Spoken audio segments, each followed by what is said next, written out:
स्वागत है आप सभी का लोक बंधु के यूट्यूब चैनल पर। तो अपने जो RAS प्री के सिलेबस में नए 45 टॉपिक्स ऐड हुए हैं उनको मैंने एक वीडियो में बोला था कि यूट्यूब के ऊपर आपको सारे फ्री करवाए जाएंगे, और उसी सीरीज में अपने सबसे पहले राजस्थान पॉलिटी का एक टॉपिक स्टार्ट कर रहे हैं, और वो है राजस्थान राज्य महिला आयोग।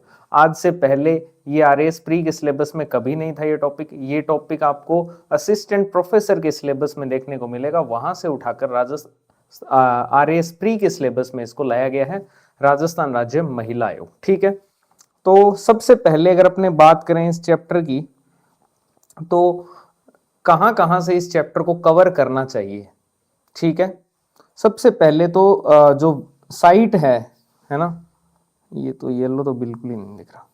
जो आपकी राजस्थान राज्य महिला आयोग की साइट है, यहां से इस चैप्टर को तैयार किया जा सकता है पूरा का पूरा, जो कि मैंने किया है। ठीक है, अगर आपके शिक्षक आपको ये बोलते हैं, जिनसे आप पढ़े हुए हों, वो अगर आपको ये बोल के निकले हैं कि साइट से पढ़ लेना, ये तो अथाह सागर है, इसमें से तो कुछ भी पूछा जा सकता है, तो आप ये समझ लेना आपके सबसे बड़े दुश्मन वही थे या वही हैं, क्योंकि ये काम उनका है, आपका काम नहीं है। आपका काम है एक वन स्टॉप सॉल्यूशन लिया उसको पढ़ना, क्योंकि आपको बहुत सारे सब्जेक्ट पढ़ने हैं, जबकि उस टीचर को सिर्फ एक ही सब्जेक्ट पढ़ना था, वो भी उसने नहीं पढ़ा, तो वो सबसे बड़ा गुनाहगार है आपका, ये ध्यान रखना।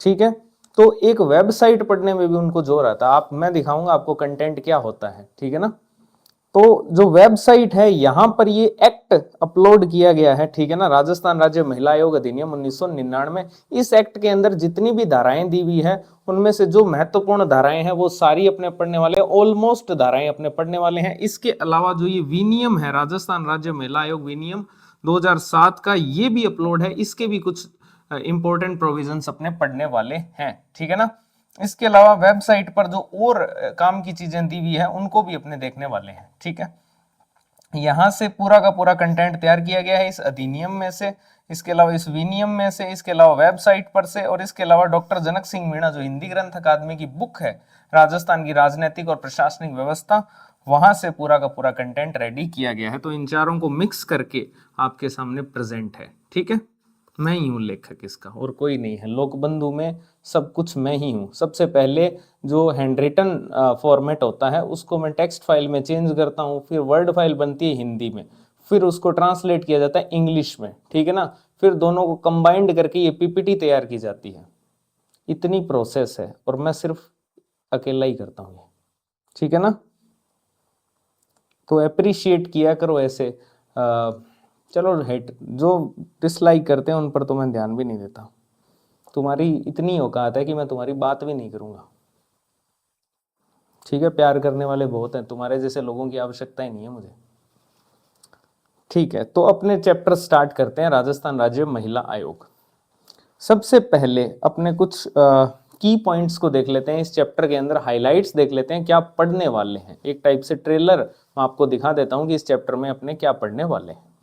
सबसे पहले अपने पढ़ेंगे राजस्थान राज्य महिला आयोग अधिनियम 1999। ठीक है, क्योंकि ये महिला आयोग जो है ये कोई संवैधानिक आयोग है नहीं, तो संविधान से तो इसका कोई लिंक नहीं है, लेकिन इस अधिनियम से इसका लिंक है।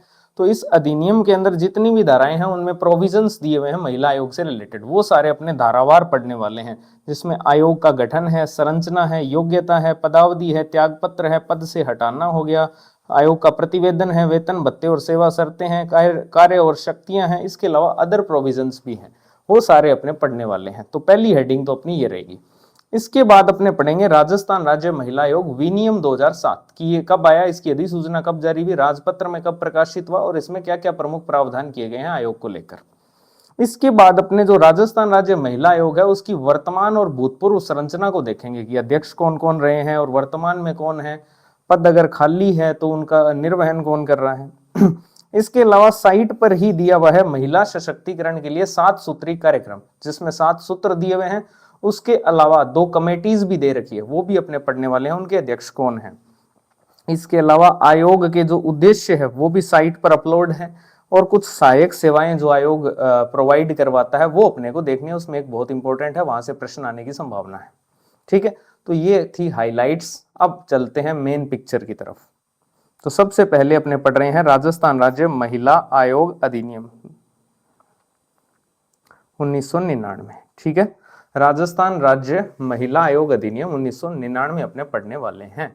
तो सबसे पहले इसकी जो धारा 2 है उसके अंदर परिभाषाएं दी गई है। धारा 2 जो है उसमें परिभाषाएं दी गई है। इसका कलर चेंज करेगा, रेड ब्लैक के अलावा कौन सा कलर हो सकता है बेस्ट? कलर कॉम्बिनेशन बिठाना ही नहीं आता मेरे को तो, हाँ ये सही लग रहा है मुझे। ठीक है, तो धारा 2 के अंदर जो है वो परिभाषाएं दी हुई है, लेकिन उनमें सबसे इंपॉर्टेंट सिर्फ एक ही परिभाषा है और वो है अनुचित व्यवहार की। अब अनुचित व्यवहार या इनएप्रोप्रिएट बिहेवियर क्या होता है? तो सिंपल सी बात है कि जो उचित नहीं है उस प्रकार का व्यवहार, और उचित व्यवहार कौन सा नहीं होता है उसको अनुचित बोलते हैं। यानी लिंग के आधार पर किया गया जो विभेद है, यानी कि जेंडर के बेस पर जो आप भेदभाव करते हो, वो अनुचित व्यवहार की श्रेणी में आता है। इसके अलावा अपवर्जन का मीनिंग होता है बाहर निकालना, ठीक है ना, किसी चीज से, या फिर निर्बंधन। निर्बंधन आप अच्छे से जानते हो। तो लिंग के आधार पर किया गया विभेद, अपवर्जन या जो निर्बंधन होता है उसको बोला जाता है अनुचित व्यवहार। एज इट इज, यही याद रखना है आपको। इसके बाद आते हैं धारा 3 पर। धारा 3 में आयोग के गठन को लेकर प्रावधान किए गए हैं। इसमें टोटल 4 प्रोविजन आपको देखने को मिलेंगे। सबसे पहले तो आयोग के गठन को लेकर ही प्रोविजन है कि राज्य सरकार जो है वो राजस्थान राज्य महिला आयोग के नाम से एक आयोग का गठन करेगी। ये बात तो लिखी हुई है इस एक्ट के अंदर, जो 1999 का महिला आयोग अधिनियम है उसमें ये बात लिखी हुई है कि राज्य सरकार जो होगी वो राजस्थान राज्य महिला आयोग के नाम से गठन करेगी। लेकिन राजस्थान सरकार ने इस पर फिर अमल कब किया, कब गठन हुआ आयोग का? तो उसके लिए फिर विधेयक प्रस्तुत हुआ विधानसभा के अंदर 23 अप्रैल 1999 को। कब हुआ है? 23 अप्रैल 1999 को। और अगले महीने 15 मई 1999 को महिला आयोग जो है उसकी स्थापना होती है। राजस्थान सरकार के द्वारा राजस्थान राज्य महिला आयोग की स्थापना की जाती है। पहले विधेयक प्रस्तुत होता है 23 अप्रैल 1999 को, और फिर 15 मई 1999 को जो है वो राजस्थान राज्य महिला आयोग की स्थापना की जाती है। अब ये जो राजस्थान राज्य महिला आयोग है, क्योंकि ये इस एक्ट के तहत स्थापित है, तो ये कोई संवैधानिक निकाय तो है नहीं। ये क्या है? एक वैधानिक निकाय है, जिसको सांविधिक भी बोलते हैं ना, स्टैट्यूटरी बॉडी है ये एक टाइप की, या फिर गैर संवैधानिक बोल लो अगर संवैधानिक नहीं है, या संवैधानेतर बोल लो, कुछ भी बोल लो। इसके अलावा ये एक ऑटोनोमस बॉडी भी है, स्वायत्त निकाय भी है ना। ये किसी के बाउंडेशन में कार्य नहीं करती है, स्वायत्त निकाय है। इसके बाद अपने ये हुई धारा 3 का पहला प्रोविजन, गठन। अब धारा 3 में आगे और 3 प्रोविजन दिए हुए हैं। एक है संरचना को लेकर कि आयोग की संरचना क्या होगी। तो इसमें बहुत सारे मैं देख रहा हूं कि लोग पढ़ा रहे हैं, लेकिन शायद वो एक्ट नहीं पढ़ रहे हैं, जहां से वो कॉपी करके पढ़ा रहे हैं, शायद उस कॉपी किए हुए कंटेंट में भी 3 ही लिखा हुआ है, इसलिए वो 3 पढ़ा रहे हैं शायद। तो आप एक्ट पढ़ लिया करो सर, है ना। तो संरचना की अगर अपने बात करें तो इसकी संरचना में एक अध्यक्ष होता है और उसके अलावा अधिकतम 4 इसमें सदस्य होते हैं, ठीक है ना। अधिकतम 4 सदस्य होते हैं, 4 हो सकते हैं, उससे ज्यादा नहीं हो सकते, कम हो सकते हैं, लेकिन मैक्सिमम 4 ही हो सकते हैं। और उन 4 के अंदर एक जो होगा वो होगा सचिव, जिसको अपने सदस्य सचिव बोलते हैं। यानी जो आयोग का सचिव होगा वो आयोग का सदस्य भी होगा, ठीक है, यानी उसको सदस्य सचिव के नाम से जानेंगे। अब ये जो 4 सदस्य हैं, इसमें एक सदस्य तो SC और ST की महिला होनी चाहिए, और एक सदस्य इसमें OBC की महिला होनी चाहिए, ठीक है।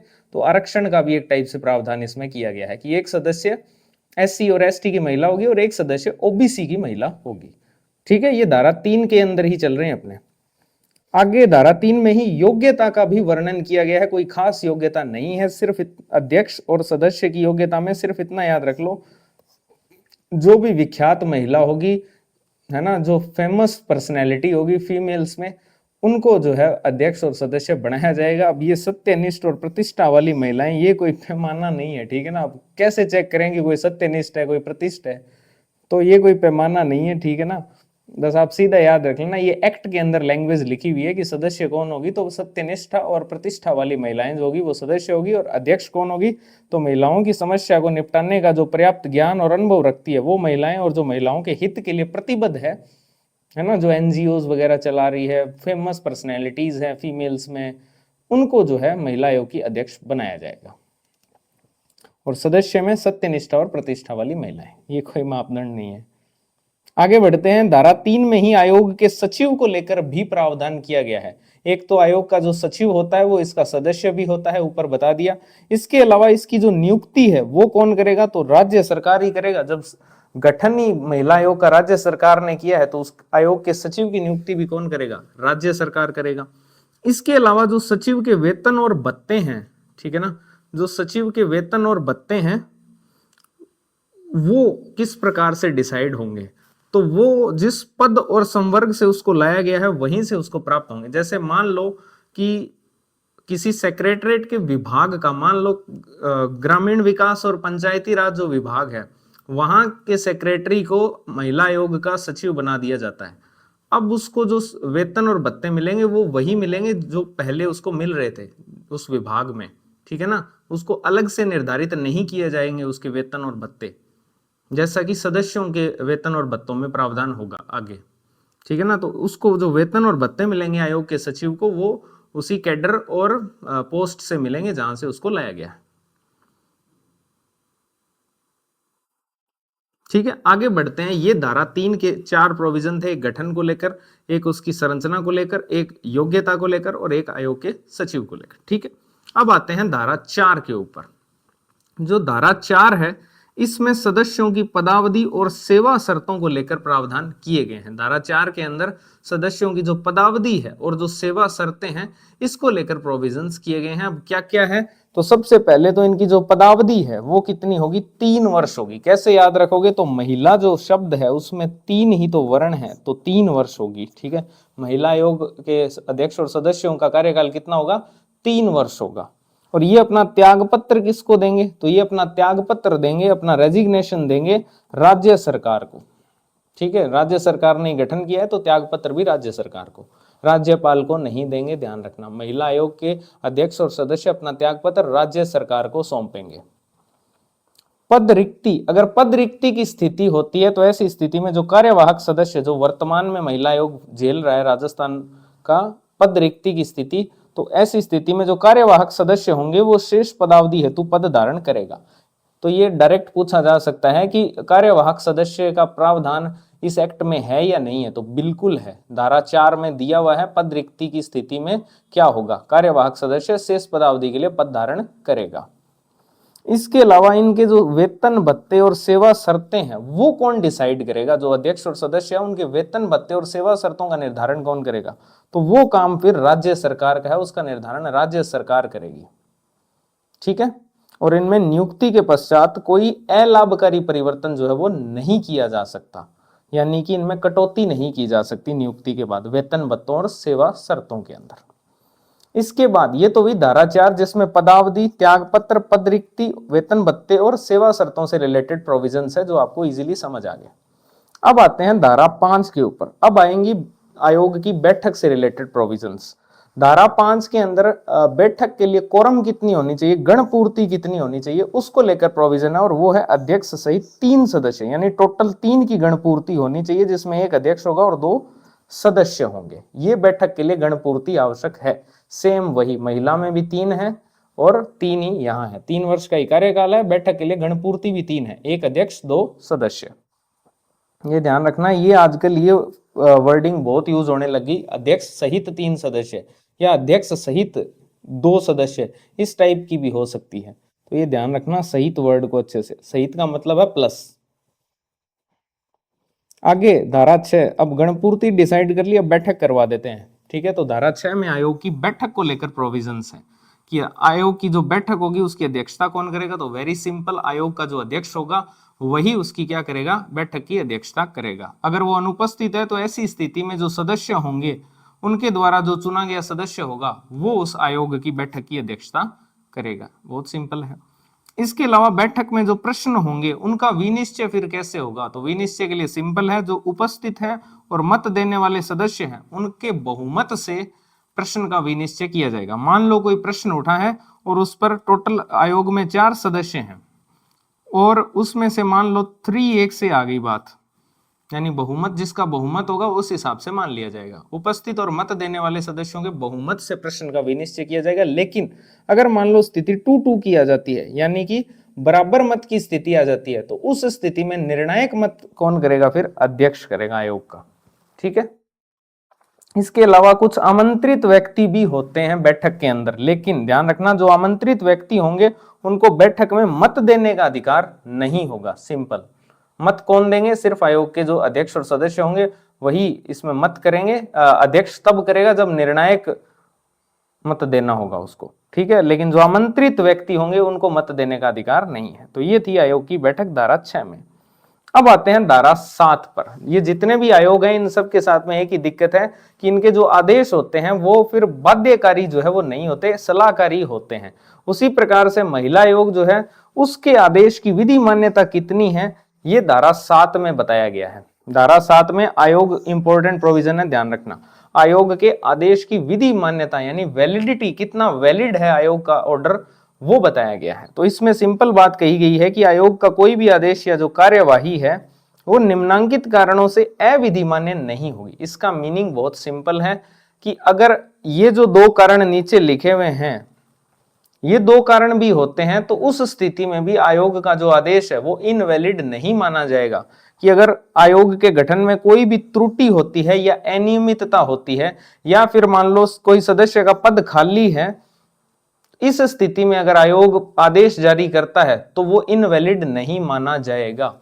ठीक है। ये धारा 7 में लिखा हुआ है, दोनों पूछे जा सकते हैं। पहला है अगर आयोग के गठन में कोई त्रुटि या अनियमितता होती है या फिर दूसरा है पद रिक्ति की स्थिति होती है, यानी पद खाली होता है किसी सदस्य का और उस स्थिति में फिर आयोग कोई आदेश जारी करता है तो क्या वो इनवैलिड माना जाएगा? नहीं, वो इनवैलिड नहीं माना जाएगा, वो वैलिड ही माना जाएगा। तो ये धारा 7 थी। अब आते हैं धारा 8 के ऊपर जिसमें पद से निष्कासन को लेकर प्रोविजन किया गया है। धारा 8 में अध्यक्ष और सदस्यों को पद से हटाने को लेकर प्रोविजन किया गया है। किन किन आधारों पर? सबसे पहले तो कौन हटा सकता है? तो राज्य सरकार हटा सकती है। राज्य सरकार के आदेश से अध्यक्ष और सदस्यों को उनके पद से हटाया जा सकता है। ठीक है। किन किन आधारों पर? तो बहुत सिंपल आधार है। सबसे पहला आधार है दिवालिया, यानी अगर वो बैंकरप्ट हो जाता है उस स्थिति में उसको उसके पद से हटाया जा सकता है। दूसरा है मान लो वो कोई नैतिक अधमता है ना, नैतिक अधमता का मीनिंग होता है मॉरल टर्पिट्यूड, नैतिक व्यवहार मान लो आप एक प्रकार से। ठीक है। नैतिक अधमता का मान लो दोषी है या फिर वो मान लो कोई आपराधिक गतिविधि में दोषी है, उसने कोई क्राइम किया है और उसमें उसको दोषी पाया गया है, या फिर मान लो उसे कारावास की ही सजा मिली हो। ठीक है ना, उसको सजा ही मिल चुकी है, सजा भोग चुका है।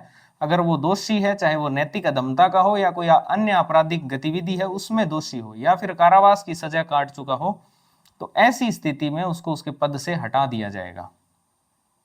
यानी काट क्या चुका हो उसको, अगर मान लो उसके पद पर रहते मान लो उस पर कोई केस हो गया और उसको कारावास की सजा सुना दी गई, तो ऐसी स्थिति में उसको पद से हटाया जा सकता है। सिंपल। इसके अलावा तीसरा है अगर वो मानसिक रूप से अस्वस्थ हो गया हो, विकृचित हो गया हो एक टाइप से, है ना, तब भी हटाया जा सकता है। इसके अलावा अगर वो कार्य करने से इनकार कर दे या फिर वो कार्य करने में असमर्थ हो तो भी, है ना, जैसे घर के कामों को अपने करते ही हैं, ऐसी स्थिति में भी उसको पद से हटाया जा सकता है। फिर पांचवा जो प्रोविजन है वो है अगर वो बिना आयोग की अनुमति के लगातार 3 बैठकों में अनुपस्थित रहो। कितनी में? तो महिला में 3 ही अक्षर होते हैं, वही बार बार 3 बैठकों में अनुपस्थित हो। गणपूर्ति भी 3, कार्यकाल भी 3, कितनी बैठकों से अनुपस्थित होगा तो हटाएंगे 3। ठीक है। अगर वो बिना अनुमति के आयोग की लगातार 3 बैठकों से अनुपस्थित हो तो ऐसी स्थिति में भी उसको हटाया जा सकता है। इसके अलावा अगर उसने पद का मान लो दुरुपयोग किया हो, चाहे वो वित्तीय रूप में किया हुआ हो चाहे वो लोकहित के विरुद्ध किया हुआ हो, इन दोनों स्थितियों में ही उसको उसके पद से हटाया जा सकता है। कौन हटाएगा? राज्य सरकार। कितने आधार हैं? टोटल 6 आधारों पर हटाया जा सकता है। क्या उसको सुनवाई का अधिकार मिलेगा पद से हटाने से पहले? तो बिल्कुल मिलेगा, ये भी प्रोविजन है। किसी भी सदस्य को पद से हटाए जाने से पहले सुनवाई या अपनी बात रखने का जो अधिकार है वो दिया जाएगा, अवसर उसको मिलेगा।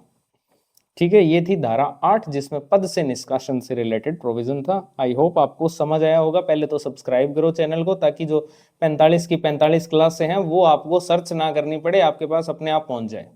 ठीक है। चैनल को सब्सक्राइब करके रखो। वीडियो पसंद आ रही हो, इस लेवल का कंटेंट अगर आपने पहले नहीं देखा है तो अभी रुक जाओ, और भी आएगा आगे तो, है ना। आपने बहुत कुछ नहीं देखा है, जहां से आप पढ़े हो वहां से आपने बहुत कम पढ़ा है, ये मैं आपको रियलाइज करवा दूंगा।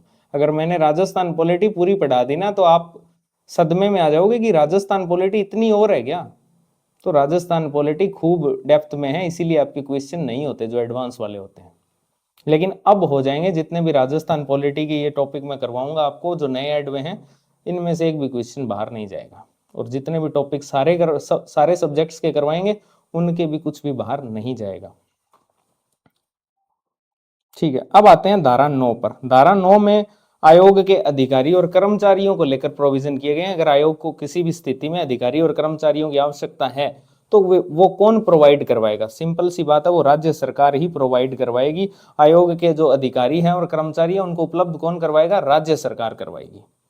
अब अगर अधिकारी और कर्मचारी उपलब्ध करवाए हैं तो उनको सैलरी वगैरह भी तो देनी पड़ेगी, वो कौन डिसाइड करेगा? तो वो भी राज्य सरकार ही डिसाइड करेगी। इन कर्मचारियों के जो वेतन भत्ते और सेवा शर्तें हैं उनका निर्धारण भी कौन करेगी? राज्य सरकार। आयोग के जो अध्यक्ष और सदस्य हैं उनका भी कौन करेगी वेतन भत्तों का निर्धारण? राज्य सरकार। लेकिन जो सचिव होगा उसका निर्धारण राज्य सरकार नहीं करेगी, उसके वेतन और भत्ते उस संवर्ग से ही दिए जाएंगे जहां से उसको लाया गया है। लैपटॉप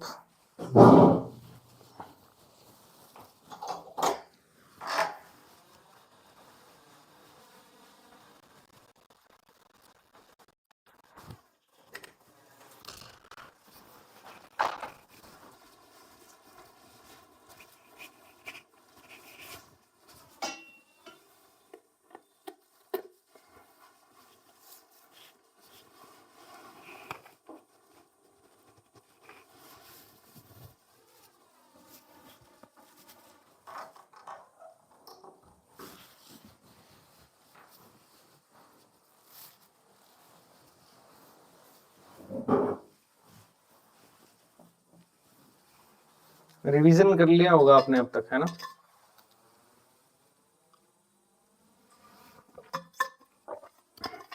इसकी पीडीएफ ऑलरेडी अपलोडेड है, टेलीग्राम चैनल है लोकबंधु 2025, नीचे दिख रहा है आपको पट्टी में। ठीक है, डिस्क्रिप्शन में लिंक भी है, वहां से भी जा सकते हो। ठीक है, आगे चले। तो धारा 9 तक अपने पढ़ चुके हैं। अब धारा 10 पे आते हैं। धारा 10 इंपॉर्टेंट है। धारा 10 में जो राज्य महिला आयोग है उसको सिविल न्यायालय के समान बताया गया है। ठीक है, यानी कि जो राज्य महिला आयोग है उसको सिविल न्यायालय के समान जो है शक्तियां प्राप्त है। अब इसमें क्या क्या शक्तियां हैं? तो जो सिविल प्रक्रिया संहिता है 1908 उसके तहत इसको सिविल न्यायालय की शक्तियां प्राप्त है। सिविल न्यायालय के अंदर क्या क्या शक्तियां होती है? तो पहली शक्ति है समन जारी करने की, यानी ये जो आयोग है ये किसी भी गवाह को बुला सकता है, उसको उपस्थित करवा सकता है और उसकी परीक्षा कर सकता है। ठीक है, उसको एग्जामिन कर सकता है विटनेस को। इसके अलावा जो दस्तावेज हैं उनसे रिलेटेड क्या फिर इसके पास शक्ति है? तो किसी भी दस्तावेज को पेश करने की ये मांग भी कर सकता है। ठीक है, एनी डॉक्यूमेंट। इसके अलावा साक्ष्य से रिलेटेड क्या है? तो शपथ पत्र जो एफिडेविट्स होते हैं उन पर साक्ष्य भी प्राप्त कर सकता है, सबूत मांग सकता है एक टाइप से। इसके अलावा जो लोक दस्तावेज होते हैं, किसी भी सार्वजनिक कार्यालय से सरकारी रिकॉर्ड या उसकी प्रति यानी फोटोकॉपी जो है वो भी मंगवा सकता है। ठीक है, तो सरकारी कार्यालय से जो सरकारी रिकॉर्ड होते हैं वो भी ये आयोग मंगवा सकता है। ये होती है सिविल न्यायालय की शक्तियां। इसके अलावा साक्षी जो होता है उसकी परीक्षा के लिए कमीशन या फिर समन भी ये जारी कर सकता है। ये 5 जो शक्तियां हैं ये सिविल न्यायालय की शक्तियां हैं जो कि इस आयोग को मिली हुई है। इसके अलावा आयोग जो है उसको सिविल न्यायालय समझा जाएगा तो इसका मीनिंग सिंपल है, ये दो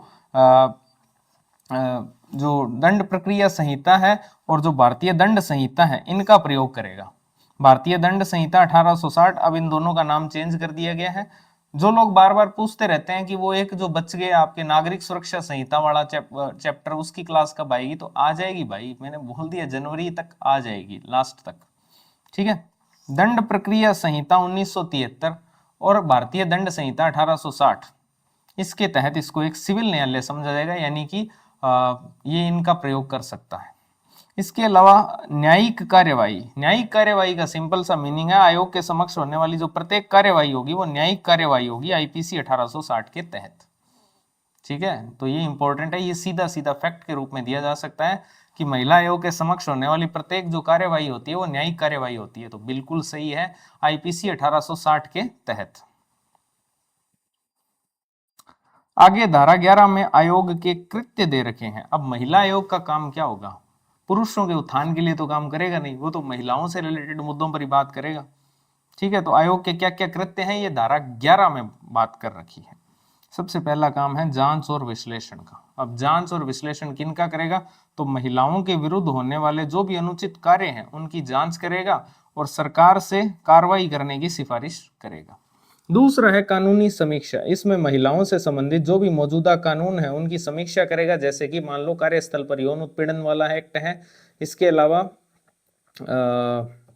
जो डीएवी एक्ट है घरेलू हिंसा वाला, उनकी क्या करेगा? समीक्षा करेगा और उनमें संशोधन के लिए सिफारिश करेगा और उनका प्रभावी क्रियान्वयन कैसे हो ये सुनिश्चित करेगा। इसके अलावा एक काम भेदभाव रोकने का भी है कि राज्य लोक सेवाएं और जो सार्वजनिक उद्यम है उनमें महिलाओं के खिलाफ जो भेदभाव हो रहे हैं उनको रोकने का काम करेगा। कल्याणकारी सुझाव देने का भी काम है। महिलाओं की स्थिति को सुधारने के लिए कल्याणकारी योजनाओं के सुझाव देना और समान अवसरों के लिए अपील करना। तो इस पर सरकार अमल भी करती है और जितनी भी योजनाएं और नीतियां लेकर आती है उनमें महिलाओं के लिए अलग से प्रोविजंस रखती है। ठीक है, और बहुत सारी नीतियां और योजनाएं तो महिलाओं से सेंट्रिक ही होती है। इसके अलावा लोक सेवकों पर कार्रवाई। इसका मीनिंग है कि यदि कोई लोक सेवक महिलाओं के हितों के विरुद्ध कार्य करता है तो उसके खिलाफ यह सख्त कार्रवाई करने की सिफारिश करता है। ठीक है, अगर कोई मान लो लोक सेवक है, कोई ऑफिसर है, वो महिलाओं के हितों के विरुद्ध कार्य करता है मान लो, तो उसके खिलाफ ये फिर सख्त कार्रवाई की सिफारिश करता है। इसके अलावा एक काम इसका रिपोर्ट प्रस्तुत करना भी है। सरकार को अपनी वार्षिक और विशेष रिपोर्ट प्रस्तुत करता है जो आगे धारा 14 में आएगी। ये थे आयोग के कृत्य। अब धारा 12 पर आते हैं, सबसे इंपॉर्टेंट।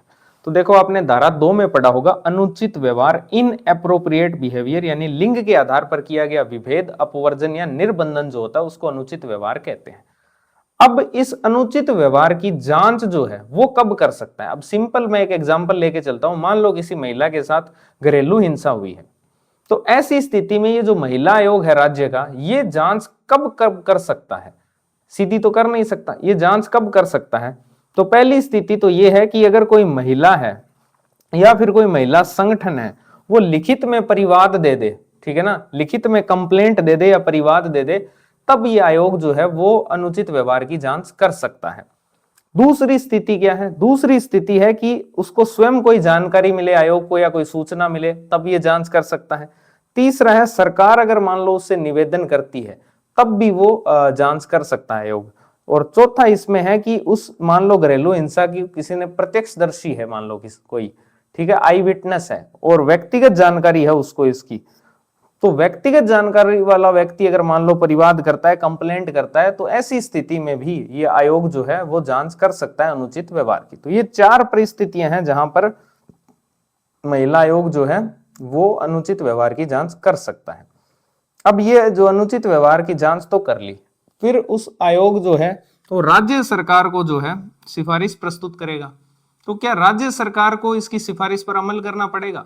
तो अमल करना पड़ेगा ये कोई जरूरी नहीं है, लेकिन राज्य सरकार ने डिसीजन क्या लिया है इसकी सिफारिश पर वो इसको 3 माह के अंदर अंदर बताना पड़ेगा। ये इंपॉर्टेंट प्रोविजन है, ध्यान रखना कि राज्य सरकार ने इसकी सिफारिश पर क्या निर्णय लिया है, इसकी सूचना 3 माह के भीतर इसको देनी पड़ेगी। अब आप कहोगे ये याद कैसे रहेंगे?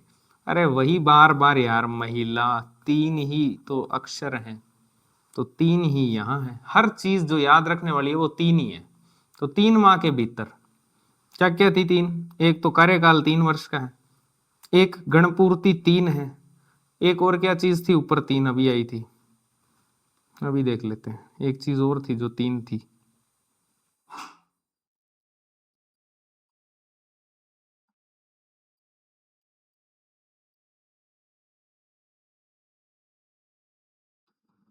एक चीज और भी थी यार, 3 क्या थी वो?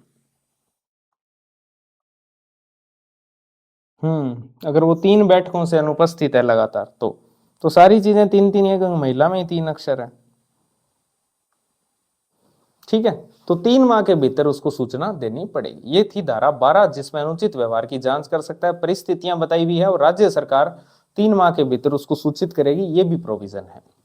धारा 13 में क्या है? तो ज्यादा कोई खास नहीं है, अभी योजना का प्रारंभ जो है प्रोसिक्यूशन स्टार्ट होगी, ये बताया गया है धारा 13 में। अब आते हैं धारा 14 में।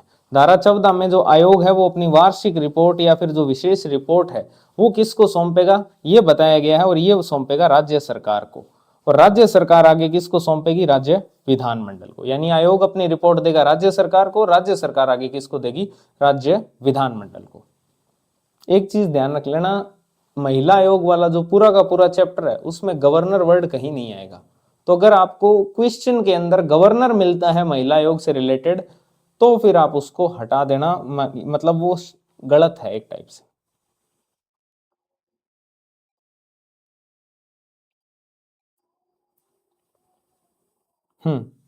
आगे बढ़ते हैं धारा 15 के ऊपर। धारा 15 में आयोग की जो बैठक है इनका मुख्य स्थान कहां पर होगा, तो जयपुर। आयोग की जो बैठकें होंगी उससे रिलेटेड प्रोविजन धारा 5 और धारा 6 में आपको बता चुका हूं। बैठक के लिए गणपूर्ति क्या होगी, 5 में है। आयोग की बैठक की अध्यक्षता कौन करेगा, प्रश्नों का विनिश्चय कैसे होगा, धारा 6 में बताया गया है। और धारा 15 में यह बताया गया है कि आयोग की जो बैठक है उनका मुख्य स्थान कहां होगा, तो वो जयपुर होगा। आयोग की समस्त बैठकें जयपुर में होगी, लेकिन जो अनुचित व्यवहार वाले मामले हैं, अनुचित व्यवहार की जांच के लिए जो बैठकें हैं वो राज्य में कहीं पर भी हो सकती है, उनके लिए फिक्स नहीं है कि जयपुर में ही की जाएगी, वो राज्य के किसी भी स्थान पर आयोजित की जा सकती है। इसके अलावा डेलीगेशन को लेकर भी प्रोविजन किया गया है कि अध्यक्ष जो है वो अपने काम जो है वो किसी सदस्य को सौंप सकता है, लेकिन उसमें आयोग का अनुमोदन आवश्यक है। ठीक है, तो वो सदस्य किसी भी सदस्य को अपने काम सौंप सकता है, जिसको हम प्रत्यायोजन या डेलीगेशन बोलते हैं। ये भी धारा 15 में बताया गया है। इसके अलावा 3 और धाराएं हैं जिनमें कुछ खास बात है, जैसे धारा 16। धारा 16 के अंदर क्या प्रोविजन है कि राज्य सरकार जो है महिलाओं को प्रभावित करने वाले जो प्रमुख नीतिगत विषय हैं इनके संबंध में आयोग से समय समय पर परामर्श करेगी। महिलाओं को प्रभावित करने वाले जो नीतिगत विषय हैं, ठीक है, उन पर राज्य सरकार महिला आयोग से परामर्श लेगी। सिंपल है। धारा 20 जो है ये थोड़ा सा इंपॉर्टेंट है। इसमें आयोग जो है यानी महिला आयोग समुचित लेखे और सुसंगत अभिलेख रखेगा। यानी रिकॉर्ड्स जो है, the commission shell maintain proper accounts and relevant records, यानी वो रिकॉर्ड्स जो है वो मेंटेन करेगा। और इसके अलावा जो लेखों का वार्षिक विवरण है यानी कि बजट, वो किस प्रकार से तैयार करेगा आयोग, वो तैयार करेगा राज्य सरकार के परामर्श से और महालेखाकार के परामर्श से। ठीक है ना। अकाउंटेंट जनरल जो होता है महालेखाकार, ये आपके असिस्टेंट प्रोफेसर के सिलेबस में दिया हुआ टॉपिक और कहीं पर भी नहीं है। तो अकाउंटेंट जनरल जो होता है उसके परामर्श से और राज्य सरकार के परामर्श से बजट तैयार करेगा आयोग। फिर धारा 21 में एक प्रावधान किया गया है कि ये जो अधिनियम है राजस्थान राज्य महिला आयोग अधिनियम 1999, ये 2 जगह लागू नहीं होता। एक केंद्र सरकार पर लागू नहीं होगा और दूसरा केंद्र सरकार के जो उपक्रम है, चाहे वो पब्लिक सेक्टर उपक्रम है, चाहे वो उसके प्रत्यक्ष स्वामित्व में आते हैं या फिर मान लो वो उसका वित्त पोषण करती है केंद्र सरकार, तो ऐसे उपक्रमों पर भी ये लागू नहीं होगा। ठीक है, तो ये था आपका पूरा का पूरा राजस्थान राज्य महिला आयोग अधिनियम 1999। सारा मैंने आपको धारावार पढ़ा दिया है, सारे प्रोविजंस आपको मैंने पढ़ा दिए हैं। ठीक है, अब आगे चलते हैं राजस्थान राज्य महिला आयोग विनियम की ओर। 2007 में आया था ये विनियम। ठीक है, ये आयोग की जो साइट है वहां पर आप जाओगे, अगर लाइब्रेरी में जाके आगे देखना एक्ट्स एंड बिल्स है ना, एक्ट्स एंड बिल्स दिया हुआ है शायद, उसमें देख लेना, वहां पे आपको मिल जाएगी सारी चीजें। ठीक है, तो अब बात करते हैं राजस्थान राज्य महिला आयोग विनियम 2007 की। इसकी अधिसूचना कब आई है, तो अधिसूचना तो आई है 10 अगस्त 2007 को। ठीक है, अब ये 7 है तो 7 और जोड़ दो, तो फिर राजपत्र में प्रकाशित कब हुआ ये, तो 10 में 7 जोड़े 17 अगस्त 2007 को राजपत्र में इसका प्रकाशन हुआ है। राजस्थान राज्य महिला आयोग जो विनियम है 2007 का, इसकी अधिसूचना कब आई है, 10 अगस्त 2007 को। राजपत्र में प्रकाशन 7 दिन बाद 17 अगस्त 2007 को। क्या क्या इंपॉर्टेंट प्रोविजंस हैं इसमें, एक तो ये बताया गया है कि जो आयोग की साधारण बैठक होगी वो 2 माह के अंदर न्यूनतम 1 बार आयोजित होगी। 2 महीने में 1 बार तो न्यूनतम करानी ही पड़ेगी आयोग की बैठक, ये इस विनियम के अंदर प्रावधान है। इसके अलावा ये भी बताया गया है कि जो बैठक का दिन और समय है वो कौन निर्धारित करेगा, तो वो अध्यक्ष ही निर्धारित करेगा। जो बैठक की अध्यक्षता भी करता है वो बैठक का दिन और समय भी निर्धारित करेगा। इसके अलावा जो सूचना है, जो सदस्य हैं उनको बैठक की जो सूचना देनी है वो कितने दिन पहले दी जानी चाहिए? तो भाई ये 7-7 आ रहा है बार बार, तो 7 दिन पहले ही दी जानी चाहिए। सिंपल है याद करना, सब कुछ इजीली कनेक्ट कर सकते हो चीजों को। तो बैठक की सूचना कितने दिन पहले दी जानी चाहिए? 7 दिन पूर्व। ये था विनियम। आगे चलते हैं, राजस्थान राज्य महिला आयोग के स्ट्रक्चर पर बात करते हैं, वर्तमान वाले और भूतपूर्व वाले। तो वर्तमान संरचना क्या है? तो वर्तमान में संरचना बहुत अजीब टाइप की है। आयोग की जो साइट है उस पर कुछ भी अपडेट नहीं किया हुआ है, पुराने वाले ही लिख रखे हैं। वर्तमान में ये सारे के सारे पद खाली हैं, अध्यक्ष हो, सदस्य हो चाहे, ठीक है ना,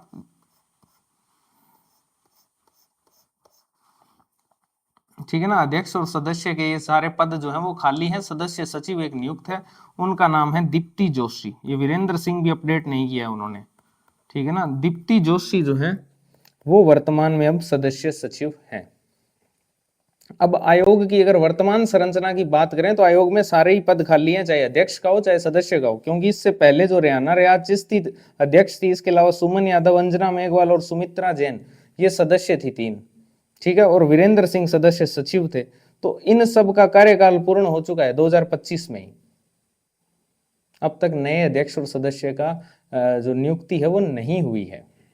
वर्तमान में सारे पद खाली हैं। तो आप कहोगे फिर अध्यक्ष पद की भूमिकाओं का निर्वहन कौन कर रही है?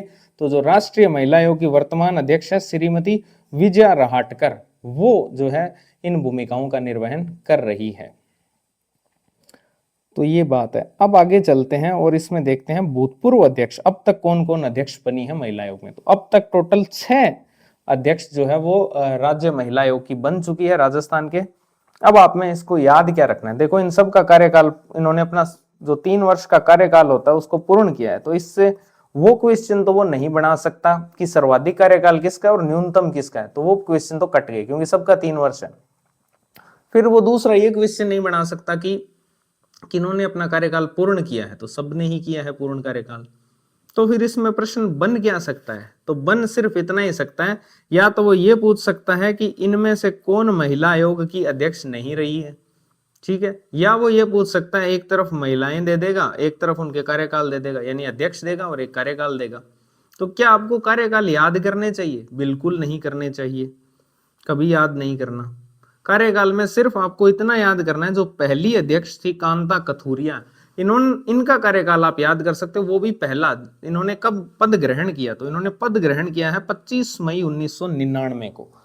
15 मई 1999 को महिला आयोग का गठन हुआ था और उसके 10 दिन बाद में एग्जैक्टली 25 मई 1999 को कांता कथूरिया ने अपना पद ग्रहण किया है, ठीक है। एक तो ये याद करना है। इसके अलावा जो लेटेस्ट वाली थी रेहाना रियाज चिश्ती, वर्तमान में तो कोई नहीं है, ठीक है। रेहाना रियाज चिश्ती जो थी, इनका कार्यकाल आपको याद करना चाहिए। 11 फरवरी 2022 से लेकर 10 फरवरी 2025 तक इनका कार्यकाल रहा है, ठीक है। 2 ये याद कर लिए। अब इसके अलावा आपको क्या इनके कार्यकाल याद करने चाहिए? नहीं। आपको क्या याद करना चाहिए? फिर क्रम याद करना चाहिए। कांता कथूरिया, उनके बाद में पवन सुराना, फिर तारा भंडारी, फिर लाड कुमारी जैन और सुमन शर्मा लास्ट में, ठीक है। अगर आप उस फॉर्मेट में याद करना चाहो कै, और ये थोड़ा सा फिर नहीं बैठेगा तय और पै वाला, नहीं तो ये सारे सही बैठ रहे हैं। ले के बाद में स आता है और फिर ये रै भी नहीं बैठेगा, तो ऐसे मत याद करना ना। क्रम याद करना है तो सिंपल है, कांता कथूरिया, कै पहले आता है, कांता कथूरिया, ठीक। फिर आप पवन सुराना, फिर आपके तारा भंडारी, ठीक है, प्रोफेसर पवन सुराना दूसरे नंबर पर, तीसरे नंबर पर तारा भंडारी, चौथे नंबर पर फिर प्रोफेसर, एक छोड़ के एक प्रोफेसर आएंगी, लाड कुमारी जैन, फिर 5वें नंबर पर सुमन शर्मा, 6ठे नंबर पर आएगी रेहाना रियाज चिश्ती। ये क्रम आपको याद करना है, इससे सारे क्वेश्चन आपके हो जाएंगे, चाहे वो कार्यकाल का पूछे चाहे कोई और क्वेश्चन।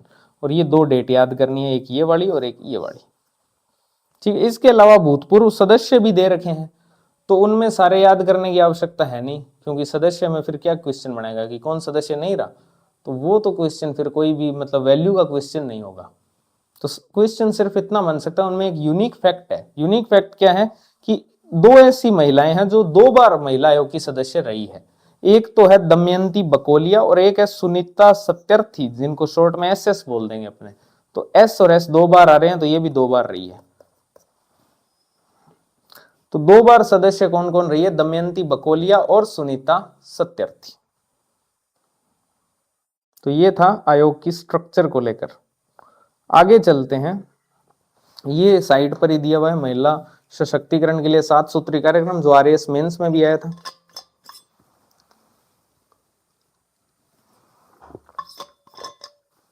कौन से ईयर में? 2021 में, इकोनॉमी में।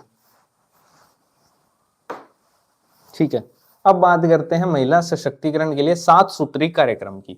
इसमें सबसे पहले तो अपने देखेंगे कि वो 7 सूत्र क्या है। तो महिलाओं के सशक्तिकरण को किन सूत्रों से बांधा जा सकता है? तो सिंपल है, सुरक्षित मातृत्व, सेफ मदरहुड। दूसरा, शिशु मृत्यु दर में कमी करके। तीसरा है जनसंख्या को स्टेबलाइज करके, स्थिर करके। बाल विवाह की रोकथाम करके। इसके अलावा शिक्षा पर काम कर सकते हैं, 10वीं कक्षा तक के स्कूलों में लड़कियों की अवधारण करके, रिटेंशन करके, है ना। फिर महिलाओं के लिए सुरक्षित माहौल यानी सिक्योरिटी से रिलेटेड प्रोविजन कर सकते हैं। इसके अलावा आर्थिक सशक्तिकरण के लिए महिलाओं के क्या कर सकते हैं? स्वयं सहायता समूहों के माध्यम से स्वरोजगार के अवसर जो है वो उपलब्ध करा सकते हैं, जैसे कि सिलाई बुनाई, ये सब जो काम होते हैं ये स्वयं सहायता समूहों के माध्यम से करवाए जाते हैं। तो ये 7 सूत्र हैं महिला सशक्तिकरण के। अब इन 7 सूत्री कार्यक्रम की निगरानी और समन्वय के लिए 2 समितियां बनी हुई है। एक समिति है निगरानी के लिए, मॉनिटरिंग कमेटी, जिसका अध्यक्ष होता है मुख्यमंत्री। तो निगरानी तो भाई हेड साहब ही करेंगे, यानी मुख्यमंत्री ही करेंगे। और इसमें इन दोनों में संयोजक सेम है, ध्यान रखना। निगरानी समिति और समन्वय समिति के अंदर संयोजक दोनों में सेम है। कौन है? महिला और जो बाल विकास विभाग है राजस्थान सरकार का, उसका जो सचिव होगा वो प्रमुख सचिव नहीं है, ध्यान रखना, प्रमुख सचिव नहीं है, सचिव है ये। जो सेक्रेटरी होगा महिला और बाल विकास विभाग का, वही इसका संयोजक होगा, चाहे निगरानी समिति हो चाहे समन्वय समिति हो। निगरानी समिति का अध्यक्ष मुख्यमंत्री होता है, समन्वय समिति का अध्यक्ष होता है मुख्य सचिव। ठीक है, कोऑर्डिनेशन का काम किसका है? कोऑर्डिनेशन का काम है मुख्य सचिव का, मॉनिटरिंग का काम है मुख्यमंत्री का। इसके अलावा इसमें जो सदस्य होंगे, जो निगरानी समिति है उसमें टोटल 7 सदस्य होंगे और इसमें 8 सदस्य होंगे समन्वय समिति के अंदर। निगरानी समिति के अंदर टोटल 7 सदस्य हैं और समन्वय समिति में 8 सदस्य हैं। अब समन्वय समिति वाले तो आपको याद नहीं करने, निगरानी समिति वाले जो 7 सदस्य हैं वो आपको याद करने चाहिए। जैसे एक है मुख्य सचिव। मुख्य सचिव जो होगा राजस्थान का, वो निगरानी समिति का सदस्य होगा, ना कि अध्यक्ष होगा। अध्यक्ष तो मुख्यमंत्री है। एक तो मुख्य सचिव याद करना चाहिए, एक आपको याद करना चाहिए प्रमुख सचिव महिला और बाल विकास विभाग, क्योंकि यहां आपको कंफ्यूज किया जा सकता है। संयोजक सचिव होता है लेकिन जो सदस्य होता है वो प्रमुख सचिव होता है महिला और बाल विकास विभाग का। इसके अलावा जो राज्य महिला आयोग है उसकी अध्यक्ष भी इसकी सदस्य होगी। इसके अलावा जो गृह मंत्री होगा वो भी सदस्य होगा। और 3 कौन बच गए फिर? स्वास्थ्य मंत्री, महिला और बाल विकास मंत्री और शिक्षा मंत्री, ये भी इसके सदस्य होंगे। तो ये था महिला सशक्तिकरण वाला 7 सूत्री कार्यक्रम। इसके बाद में आयोग की साइट पर ही दिया हुआ है कि जो राजस्थान राज्य महिला आयोग है इसके क्या उद्देश्य हैं और ये क्या सहायक सेवाएं, सपोर्टिंग सर्विसेज जो है वो प्रोवाइड करवा रहा है। तो उद्देश्य तो बहुत ही ज्यादा सिंपल है, वही बोल बच्चन वाली बातें हैं कि राजस्थान राज्य के अंदर प्रताड़ित महिलाओं की समस्याओं का समाधान करना एक उद्देश्य है, राज्य में महिलाओं के हितों की सुरक्षा करना एक उद्देश्य है, महिलाओं संबंधी जो लागू कानून है उनका पुनर्अध्ययन करके महिलाओं को न्याय दिलाने के लिए सरकार से संशोधन की सिफारिश करना, इसके अलावा विधायी उपायों की सिफारिश करना, लीगलेटिव मेजर्स है ना, कानून लेके आना एक टाइप से। इसके अलावा राजस्थान सरकार को महिलाओं को प्रभावित करने वाले सभी नीतिगत मामलों का सुझाव देना, ये सारे इसके उद्देश्य हैं। लेकिन सबसे इंपॉर्टेंट है सहायक सेवाएं। क्या क्या सहायक सेवाएं ये आयोग प्रोवाइड करवा रहा है? तो इसमें बहुत सिंपल है। पहला है 24/7 एक हेल्पलाइन चलती है जो कि 6 अगस्त 2012 को स्टार्ट की गई थी। ठीक है, ये शिकायतों का त्वरित निपटारा करती है और इसका जो विस्तार है वो 181 जो मुख्यमंत्री हेल्पलाइन है वहां तक कर दिया गया है। 24/7 हेल्पलाइन का 6 अगस्त 2012 को ये शुरू हुई थी। इसके अलावा एक शिकायत प्रकोष्ठ बना हुआ है, ग्रीवियंस सेल बना हुआ है, जन सुनवाई प्रकोष्ठ बना हुआ है सभी जिलों के अंदर, जेंडर प्रकोष्ठ जो सर्वे में आप पढ़ते हो। इसके अलावा महिला सलाह और सुरक्षा केंद्र है टोटल 39। और सबसे इंपॉर्टेंट ये ध्यान रखना, यहां से प्रश्न आ सकता है, जिला महिला सहायता समिति। जिला महिला सहायता समिति जो है वो राज्य के सभी जिलों के अंदर है। 1997 से जो है ये राज्य के सभी जिलों में स्थापित की गई है। जिला महिला सहायता समिति 1997 से राज्य के सभी जिलों में स्थापित। इसके अंदर अध्यक्ष कौन होता है? तो जिला प्रमुख होता है, उप अध्यक्ष होता है जिला कलेक्टर। ये प्रश्न पूछा जा सकता है। इसका अध्यक्ष कौन होता है? जिला कलेक्टर नहीं होता है, जिला प्रमुख होता है। जिला आयोजना समिति का भी अध्यक्ष यही होता है और जिला महिला सहायता समिति का भी अध्यक्ष कौन होता है? जिला प्रमुख। तो ये अपना पूरा का पूरा चैप्टर था राज्य महिला आयोग का। ठीक है, अब आप मुझे एक चीज बताना कि आपने जिस बुक में इस चैप्टर को पढ़ा है या फिर जिन टीचर से, जिन नोट से आपने इसको पढ़ा है, वहां पर क्या इतना कंटेंट था क्या? अगर था तो आपको बहुत बहुत बधाई। ठीक है, कि आपने कोई ढंग की चीज पढ़ी है। लेकिन अगर नहीं था तो भी कोई गम नहीं है, अब आ जाएगा। और आप सोच के देखो आप कितना कंटेंट मिस करके चल रहे थे। जहां आरपीएससी की सटीक निगाह है, गवर्नमेंट की साइट, वहां आप पहुंच ही नहीं पा रहे हो। आपका काम नहीं है वहां तक पहुंचना, टीचर्स का काम है जो आपको पढ़ाते हैं। लेकिन आप ये सोच के देखो कि वो कितना। अब मैं आपको एक सिंपल चीज समझाता हूं। ये भी एक सोर्स है, जनक सिंह मीणा की बुक है, इससे बना लो चैप्टर, रेडी है, कुछ भी नहीं बचेगा फिर। लेकिन इस बुक में ये सब नहीं दिया हुआ। आप ये बुक खोल के देख लेना, इतना कंटेंट इस बुक में आपको नहीं मिलेगा। ठीक है ना? और अपडेट्स, ठीक है, करंट अपडेट्स भी हैं। तो ये जो वेबसाइट है ना, यहां पर सारा का सारा डेटा ये उपलब्ध था। और जो एक्ट है इसको पूरा पढ़ा है मैंने, पूरा का पूरा एक्ट पढ़ा है। उसके बाद धाराओं का सार निकाला है। सार क्या, लगभग पूरी ही करवाई है मैंने आपको। ऑलमोस्ट 80% एक्ट पढ़ा दिया एक टाइप से धारावार। ठीक है, उसके अलावा उसमें कुछ है ही नहीं खास, तो वो हटा दिया। फिर ऐसा सारा थोड़ी पढ़ाएंगे, है ही नहीं उसमें कुछ खास उसके अलावा। अब जैसे मैं आपको दिखाता हूँ, ये धारा है, धारा 16। ये फिर भी मैंने यहाँ रख दी, मैं रखने वाला नहीं था इसको। जैसे ये धारा 16 है, तो इसमें ये लिखा हुआ है कि राज्य सरकार नीतिगत मामलों के संबंध में महिला आयोग से परामर्श लेगी। तो ये कोई खास धारा थोड़ी है, ये कोई खास प्रोविजन थोड़ी है पूछा जाने लायक। ठीक है, इस प्रकार से जो थे, जैसे ये धारा 17 से लेकर 19 तक सारी हटा दी, कुछ भी नहीं है उनमें। तो ये चीज है, लेकिन जितना काम का कंटेंट था वो सारा आपको बता दिया है, जहां से प्रश्न आएंगे। ठीक है, तो चैनल को सब्सक्राइब करना मत भूलना। ठीक है, वीडियो पसंद आई हो तो लाइक जरूर करना। इसकी पीडीएफ आपको पता ही है कहाँ मिलेगी, लोकबंधु 2025 टेलीग्राम चैनल, डिस्क्रिप्शन में लिंक है, वहां जाओ। चलो, थैंक यू वेरी मच।